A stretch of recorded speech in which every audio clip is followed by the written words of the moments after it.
Magandang araw po sa ating lahat. Ako po si Noel Reyes, Assistant Secretary and Spokesperson of the Department of Agriculture. Ito po ang ating 113th virtual presser ng Task Group on Food Security ng IATF at ito po ay pinangungunahan ng Department of Agriculture sa pamumuno ni Secretary William Manong Willie Dar. The task group po ay composed of 23 government agencies and divided into 9 sub-task groups directed to make action plans towards the following major concerns. Number 1, food resiliency. 2, energy.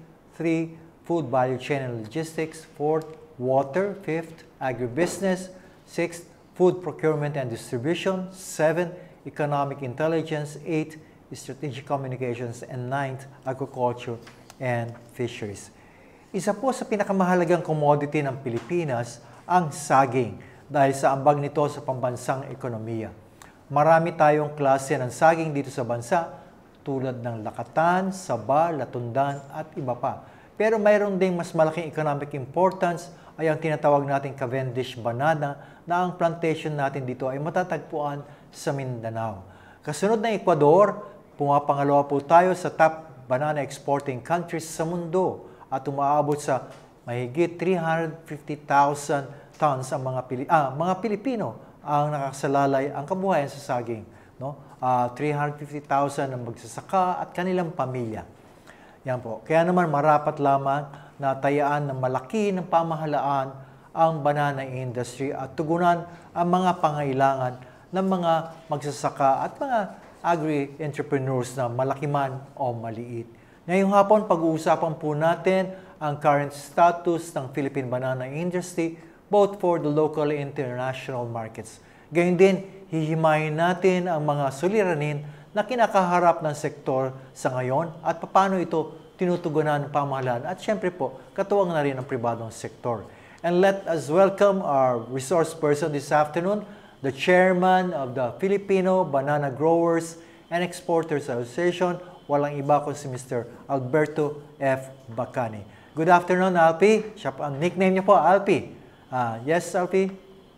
Magandang hapon po. Yes, magandang hapon, Asec, Noel, at sa lahat ng nanonood ng programang ito, magandang hapon po sa inyong lahat. Yan po. At siguro po, familiar sa inyo ang pangalang Bacani. Yan po ay dati kong boss dito sa Secretary of Agriculture. At nagkataon po, anak si Alpi, ni Secretary Senen Bacani. Yan po. At yan po ay involved din sa saging nung nakarang araw bago siya ma-appoint as Secretary of Agriculture. First and foremost, kumustahin po natin ang ating taya, meaning ano po yung banana industry as a whole and its role dito sa Philippine economy. Alpi? Tulad ng sinabi mo kanina, Asec Noel, ang Pilipinas ay ang pangalawa sa mundo sa export ng Cavendish bananas kasunod ng Ecuador. Ang estimated annual export revenue base sa mga datos ng nakaraan na taon ay nasa 1.9 billion US dollars ang pinapasok na revenue sa ating bansa taon-taon. Okay. So, gaano kalaki naman ang tinatamnan nito at ilang kumpanya ang involved dito sa PBGEA? Mahigit kumulang sa mga 60,000 hectares ang nakatanim sa Mindanao ng Cavendish bananas. At ang mga players dito sa industriya na to ay 50% mostly yung mga malalaking korporasyon tulad ng Dole, Del Monte, Unifruti, Sumifru. At yung naiwang 50%, yun naman yung mga kooperatiba at mga small growers ng saging. Okay. Ito, with the ongoing pandemic, paano naapektuhan? Siyempre, naapektuhan kayo, no? Ang sektor at siguro bumaba rin ang production and export. So, kumusta ito po? Kumusta naman kayo from this? Well, sa kabutihang palad, ang pandemyang ito ay hindi negatibong nakaapekto sa supply ng Cavendish bananas.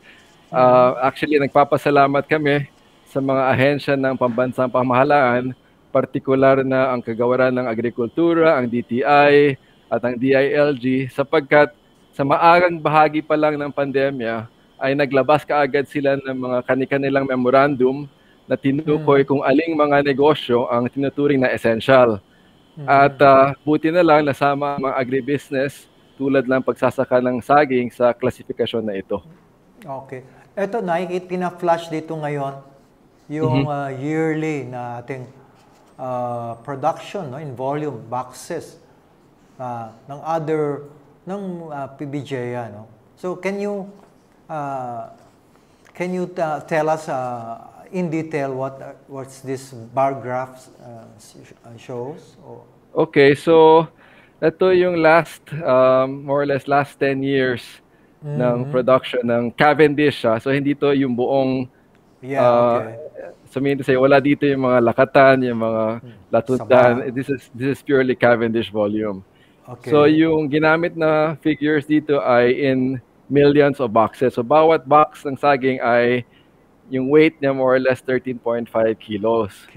Okay. So as you can see, yung trend, ang naging the highest year in history for the Cavendish banana industry was noong 2011, nung umabot ng 226 million.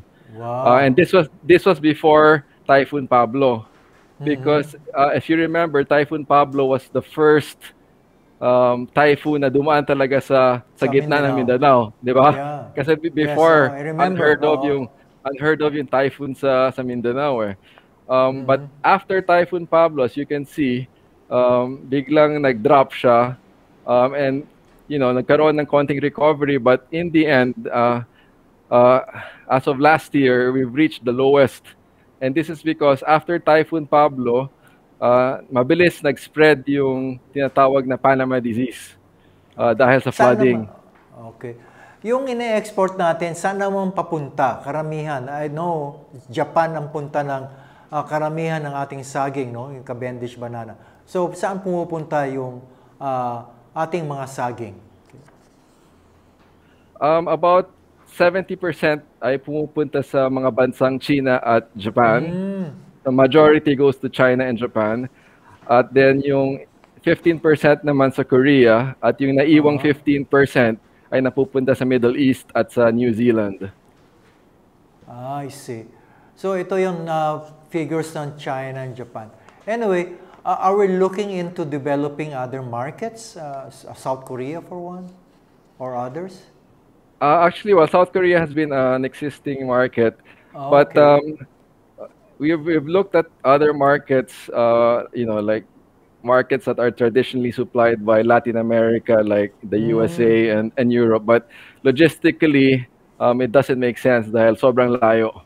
So it's easier to be supplied from Latin America, which are closer to the US and Europe, diba? So these figures state or mean that competitive talaga ang Philippine bananas. Yes. In box terms, magkano yun per dollar or something? Ngayon, going rate ngayon. More or less the FOB value of one box of bananas is around $8.50 to $9 per box. Okay. Yes, that's FOB Davao. Ganun din ang ibang presyo na Ecuador or something. Depende naman sa kanilang, di ba may Chiquita pa sila? Iba ang klase ba? O Cavendish din? Well, actually, yung Latin American countries, they export in 18 kilo boxes. So, mas malaki mas malaki yung box nila. So, but in terms of value, more or less it's the same. I see. So, napakaganda po, no? Kung mga kaibigan, kung kayo po ay nakapunta sa Davao o sa iba pang parte doon sa Mindanao, lalo na pag banana plantation. Ako, kamangha-mangha, no?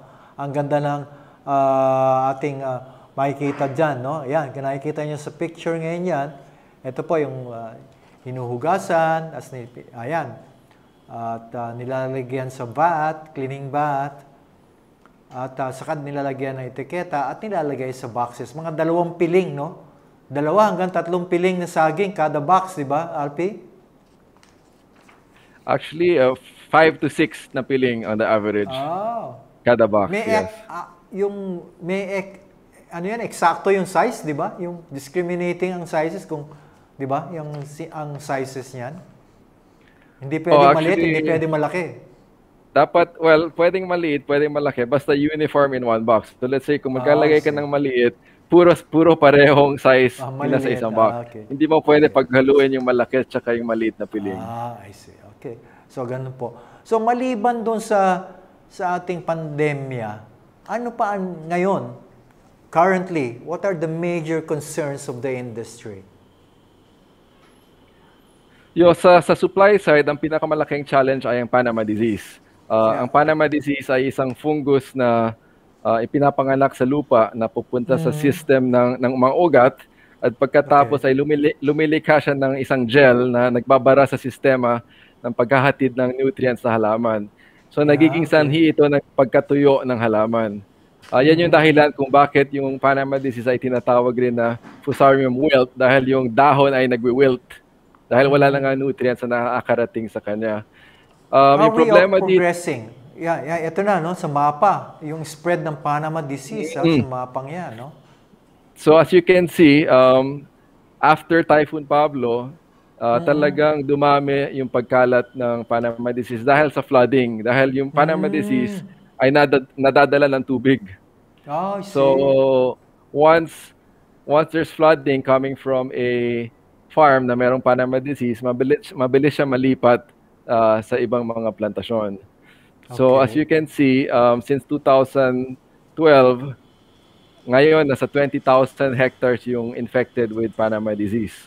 So mabilis yung naging and that's about 1/4 of the original industry. Okay. So, napunta kami ni Secretary Jonathan, nakipag-usap sa inyo, stakeholders, para mabigyan ito ng solusyon, di ba? May funding between growers and DA for research on Panama disease and tissue culture laboratories. Can you give us some update on this, Alpi? Yeah, actually, yung nagkausap ang PBGEA with Secretary William Dar nung, I think, after part nung last year. Actually, malaki talaga yung pasasalamat namin na finally, may assistance na inallocate ang gobyerno para sa Cavendish banana industry. Dahil sa loob ng almost 50 years, halos wala talagang binigay na substantial assistance ang gobyerno. Okay. But at that time, yung nagkausap tayo with Secretary William Dar, yung sinabi namin na yung PBGEA ay binubuo lamang ng 50% ng industriya ng Cavendish banana. So, yung payo namin sa kanya ay na ang DA dapat ang manguna sa pag-uusap sa ibang 50% para makuha yung kanilang pangako sa counterpart na hinihingi ng DA. But definitely, sumasang-ayon kami na ang research at ang best farm practices ang pinakamahusay na paraan upang matugunan ang problema ng sakit sa Panama. Okay. So again, I think we should be proceeding well kung kailangan pa ng pondo. Counterparting, di ba, Alpi? Yes. So, where will this be established? I think sa mga SUCs. Have you discussed this with the SUC there in Davao? So, yung plano is that I think 2 universities from Mindanao will be the one heading the research. And then there's a plan to also establish like a parang banana research institute that will be similar to what you have with the rice, diba? Yung International Rice Institute, but for bananas naman, diba? And then also to propagate yung mga variety na, well, for now, tolerant pa lang siya sa Panama disease, but at least it can help rehabilitate areas na dating natamaan ng Panama disease. Okay, so meanwhile, meron kayong mga tolerant varieties na Panama disease. Meron na kaming mga Panama disease tolerant varieties. Actually, ibinabahagi rin namin ang mga varieties na ito sa buong industriya, hindi lamang sa mga miyembro ng PBGEA, kung hindi rin sa mga ibang small growers or cooperatives na gustong maka-access sa variety na to. It's there, it's available. Yeah. Maganda kasi itong pinag-usapan natin, no? Kasi of the 4 pillars na ina-advocate ni Secretary, yung farm consolidation. And banana industry is one of the best, if not among the best examples sa clustering and consolidation. Can you give us that insight on that, on clustering and consolidation of farms? Yeah, I can only speak from the experience of Unifruti, no, because I Sige, had really please. a first-hand experience with this.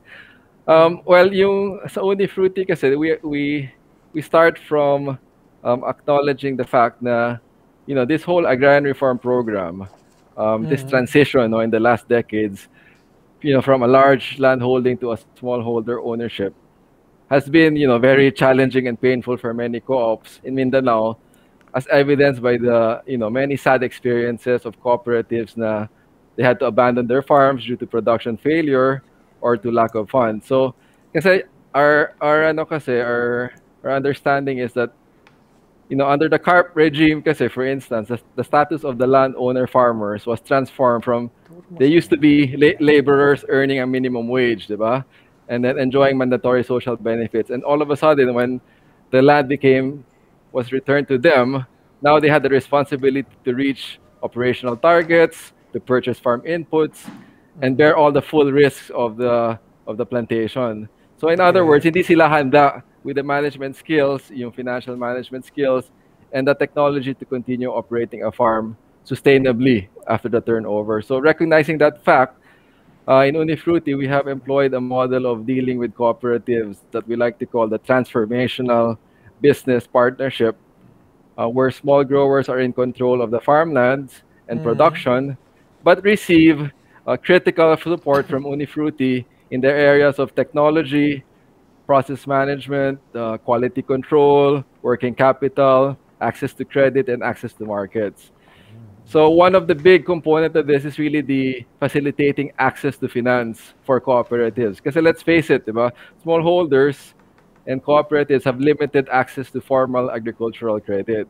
And financial institutions are usually very hesitant to lend to small growers because they perceive them as risky, and they would incur very high transaction costs.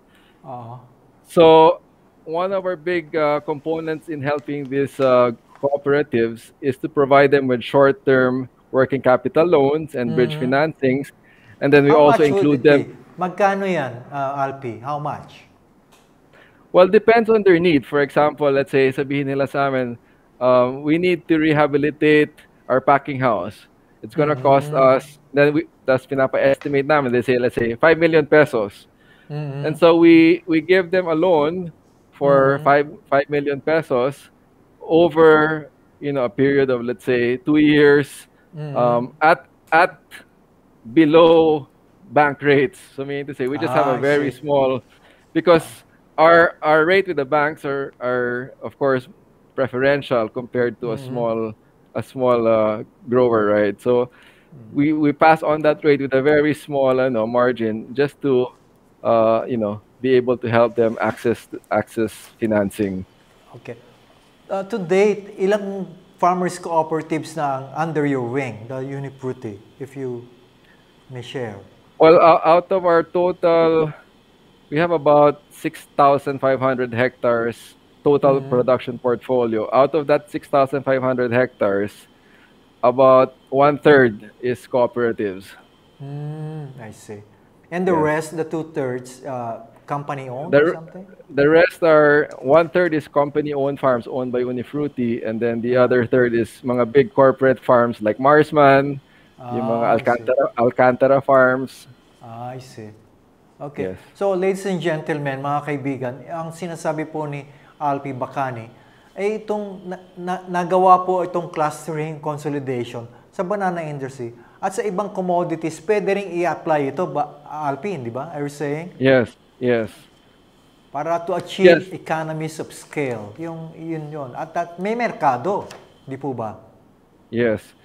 Yun naman yung importante is to be able to secure the market, and also the technology transfer from the big corporations to these smaller cooperatives, because on their own they would have first a very huge difficulty to access the markets directly, and also to be able to because they don't have R&D departments, they lack also the the financial and the educational background to be able to do such research projects. So they really need big corporations to be their partner in this undertaking. Yeah. Thank you, Alpi. At this time, let's give way to the questions relayed to us by our media friends. First, Alpi, on the topic we were discussing, from Miss Mads Miraflor of Manila Bulletin, she asks, how is our global market share in terms of banana exports? And then number 2, is the Philippines able to keep our status as the world's top banana exporter? Alpi, how is our global market share now? Yeah, like I said earlier, we're second in the world. That's about 13% of the Cavendish export volume. No, so that's after Ecuador, which is about 25% of the global market share is controlled by Ecuador, and so but we're second at 13%. So yan ang status po natin ngayon. Ayan, nakikita natin sa screen ngayon the top 5 exporters by value, no? Yes, by value. Doing 1.9 billion was in last year or 2019? This was 2019. Okay. And how about last year? How did we fare last year, Alpi? Actually, it was a bit below 2019. So I would say nasa mga 1.6 to 1.7 billion. Okay. And this is a reflection of the dwindling hectarage because of the Panama disease infestation. So what's your projection for this year? This year, 2021? For this year, should be very similar to last year because there's actually no new big expansions that are occurring in the industry. Sad to say, a lot of the multinationals prefer to expand in Ecuador or other Latin American countries rather than investing in the Philippines because of there's a lot of risk. Okay. So, can you repeat that again, Alpi? You came in garbled a while ago. Can you repeat that? What I was saying is sad to say, a lot of the big banana multinationals in the past years, instead of expanding in the Philippines, have decided to expand in other banana producing countries like Ecuador or Guatemala or Costa Rica because of the perceived risks in terms of Panama disease especially. So again, critical talaga to, no? Ito pa yung tanong pa ni Mads, have we produced banana varieties resistant to Fusarium wilt? How much funds are allocated to this? That's the first question muna. Well, like I said earlier, wala pang resistant variety. Meron lang yung tolerant. So, ang difference ng tolerant sa resistant is pwede pa rin matamaan yung tolerant variety, but at least the level of recurrence is very small na lang. So, it's still a good solution, but it's not 100% resistant to the Panama disease. Okay. Ito rin, tanong din ni Annabel Surara ng DCAC Radyo Aguila. Ganon din po, kumusta naman po ang banana plantation ng bansa? Yan po, nasagot na ni Alpi. At ano po ang epekto ng pandemya sa kanila? Yan po, nasagot na rin. Pero, Alpi, kumusta naman yung mga workers nyo? How are they coping under this pandemic? Kumusta naman sila? Actually, what we noticed, the workers are more motivated because really? I think na-realize kasi ng workers yung value of the work. Diba? Because a lot of companies have been closing down. Okay. Diba? Left and right, they know of relatives who've lost their jobs, especially in the entertainment or in the hospitality business na nawawalan ng trabaho. So the more they get to value their job and they're thankful that they have jobs. So we have seen a big decrease in absenteeism. So workers are coming to work. And they really want to. That's the good effect lang of this pandemic that I appreciate. Nice. You count your blessings, diba, in the end because you still have a job. I was about to say that na they were blessed. They are blessed na talagang may trabaho pa sila compared sa ibang mga sektor na talagang walang trabaho, di ba? Yes. Yeah, okay. So, yan po, nasagot din yung mga tanong ni John Enriquez tungkol dito sa yung major banana producing provinces. Ano dyan sa Mindanao? Ang actually, diba, Oriental ba? Del Norte? In terms of area, anong number 1 dyan sa Mindanao? Well, what they call the heart of the Cavendish banana industry is really the provinces of Davao del Norte and Compostela Valley. So, yung dalawang yan. Yan yung the heart. And then the rest are in Bukidnon, South Cotabato, Sarangani, Surigao del Sur. And then meron na rin sa Maguindanao, which is good. Again, ladies and gentlemen, bakit po Mindanao? Dahil po hindi binibisita ng bagyo. But recently, binisita sila. Pero ganun pa man, compared to Luzon and Visayas, talagang yan po. Kasi ang daling tumbahin ng hangin, di ba? Ang saging, di ba, Alpi? Yes. Okay. Yes, very susceptible to blowdowns. Okay. Kay Ray Pilayo, yung comparative data daw ng production ng banana. Ayan po, napakita na natin kanina. Siguro ipakita pa natin. Yung exporting countries, ayan po ang production ng banana top 5. Tapos, okay. And then siguro ang tanong pa na isa, kumusta naman ang trend sa demand, Alpi? At presyo? Demand actually, ng banana. Yung nagkaroon ng pandemya, last year, nakita talaga namin yung nagkaroon ng increase in demand because naging health conscious yung mga tao, especially in first world countries, because nga gusto nila tumaas yung immune system nila from getting the COVID virus. So the demand, especially in our main markets like Japan and China, went up last year. And same with the price. At least it was also reflected in the price. This year, it's more or less similar, but we're having some downward price pressure sa China dahil marami na kasing saging na sa mga kapitbahay na bansa ng China tulad ng Vietnam at Cambodia na nagsimula mag-export ng saging in the last 3 years. And given yung proximity ng mga bansang yun to China like Vietnam and Cambodia, of course, mas mura yung saging nila kumpara sa Pilipinas. So, nagkaroon ng oversupply naman ng saging sa China in the last year because of all of these countries beside China supplying. So that's another threat to the Philippine Cavendish industry. Okay. So, naku, ang bilis, Alpi, ng ating pag-uusap, no? Again, thank you. And then, parting words from your end, Alpi. So, Alpi, Bacani is viewed from Davao po. So again, Alpi, you have the floor for your closing message.